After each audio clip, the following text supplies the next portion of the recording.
திருவாரூர் ஜிஹெச்சில் தான் இருக்கோம். பார்த்தீங்கன்னா 100 நபர்களுக்கு வடை பாயசத்தோடு அன்னதானம் வழங்கப்படுகிறது.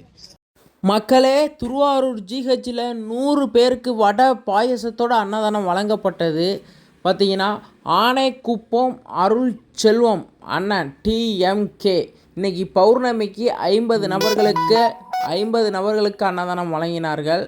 ஈதல் பசி தீர்ப்பம் அறக்கட்டிலேருந்து 50 நபர்களுக்கு மொத்தம் 100 நபர்களுக்கு திருவாரூர் ஜிஹெச்சில் இன்று அன்னதானம் வழங்கப்பட்டது. மக்களே, ஆனைக்குப்பம் அருள் செல்வம் அண்ணன் பார்த்திங்கன்னா பௌர்ணமியும் அமாவாசையும் தொடர்ந்து ஒரு 3 வருட காலங்களாக அவங்க தொடர்ந்து மாதம் இந்த அன்னதானத்தை வழங்கிட்டு வராங்க. பலரின் பசியை போக்கிக்கிட்டு வந்துக்கிட்டு இருக்காங்க. அவங்க செய்கிற செயல் ரொம்ப பெரிய செயல். பார்த்திங்கன்னா ஒரு 3 வருட காலங்களாக அவங்க இந்த மாதத்தில் பௌர்ணமி வந்தாலும் அமாவாசை வந்தாலும் தொடர்ந்து அன்னதானம் வழங்கிட்டு இருக்காங்க. 50 சாப்பாடு வடை பாயசத்தோட. இத்தனை பேர் பசியை போக்குற அவங்க மனதார எல்லோருமே நம்ம அவங்கள வாழ்த்தணும். ஏன்னா ஒருத்தவங்க பசியை போக்குறதுங்கிறது ரொம்ப அது தலைமுறை அந்த புண்ணியம் போய் அவங்க குடும்பத்தையும் அவங்க பிள்ளைங்களையும் போய் சேரும்பாங்க.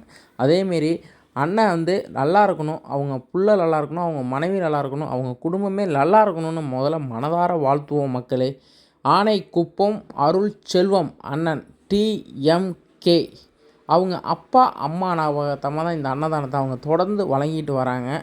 அவங்க நல்லா இருக்கணும்னு மனதார வாழ்த்துவோம். மக்களே, திருவாரூர் மாவட்டம் ஈதல் பசி தீர்ப்போம் அறக்கட்டளை. மக்களே, பார்த்திங்கன்னா இந்த 100 சாப்பாடும் இன்றைக்கி திருவாரூர் ஜிஹெச்சில் வழங்கப்பட்டது. மொத்தம் இன்றைக்கி பார்த்திங்கன்னா நம்ம ஜனவரியிலேருந்து திருவாரூர் பெரிய ஆஸ்பத்திரியில் சாப்பாடு வழங்கிட்டுருக்கோம்.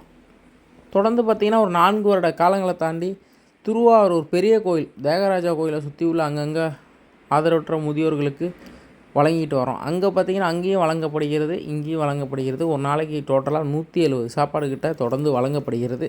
சப்போர்ட் பண்ணுங்கள், உங்களால் முடிஞ்ச அளவுக்கு சப்போர்ட் பண்ணுங்கள். ஏன்னா உங்களின் உதவி பலரின் பசியை போக்கும். நன்றி, வணக்கம். ஷேர் பண்ணுங்கள்.